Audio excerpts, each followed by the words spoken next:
दोस्तों, एक फ्यूनरल ख़त्म होता है और उसी दिन एक नया कॉन्फ्रोंटेशन शुरू हो जाता है। मिडिल ईस्ट की पॉलिटिक्स एक और डेंजरस मोड़ पर आकर खड़ी हुई है। ईरान के नए सुप्रीम लीडर मुज्तबा खamenei ने अपने पिता और पूर्व सुप्रीम लीडर अली खamenei की मौत का बदला लेने की कसम खाई है। उन्होंने कहा है कि बदला जरूर लिया जाएगा।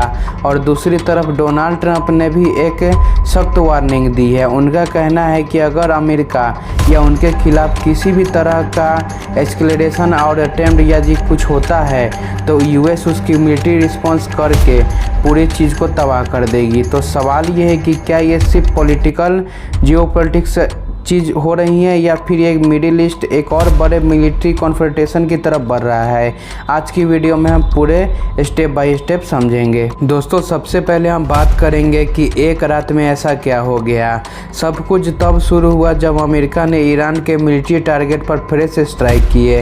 वाशिंगटन का कहना है कि ये एक्शन स्ट्रेट ऑफ हॉर्मुज के पास कॉमर्शियल शिपिंग पर हुए अटैक का रिस्पॉन्स में किया गया था और कुछ ही घंटों बाद ईरान ने रिटेलिएशन का दावा किया। रिपोर्ट के मुताबिक मिसाइलें और ड्रोन गल्फ रीजन की तरफ लॉन्च किए गए हैं। कतर के दोहा में एक्सप्लोजन की आवाज़ सुनाई दी है और यूएई ने कहा है कि उसके एयर डिफेंस सिस्टम इनकमिंग मिसाइलें और ड्रोन को इंटरसेप्ट कर रहे हैं। बहरीन में वार्निंग सिग्नल भी बज रही है और ओमान और जॉर्डन जैसे कंट्री में सिक्योरिटी अलर्ट और भी बढ़ा दिए गए हैं।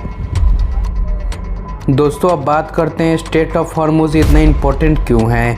अगर दुनिया का कोई एक ऐसा सी रूट ग्लोबल इकोनॉमी का हार्ट बीट बन जाए तो वह सिर्फ स्ट्रेट ऑफ हॉर्मुज है। ग्लोबल ऑयल एक्सपोर्ट का बहुत बड़ा हिस्सा इसी नैरो वाटरवे से गुजरता है और इसी रूट से गल्फ कंट्रीज का ऑयल ऐसा यूरोप में जाता है जो कि दुनिया का हर हिस्सों तक पहुँचता है।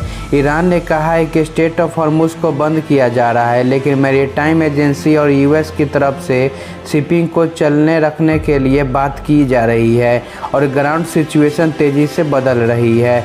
दोस्तों, गल्फ कंट्रीज हमेशा टारगेट क्यों बन रहे हैं। बहरीन में यूएस नेवी का 5th फ्लीट मौजूद है।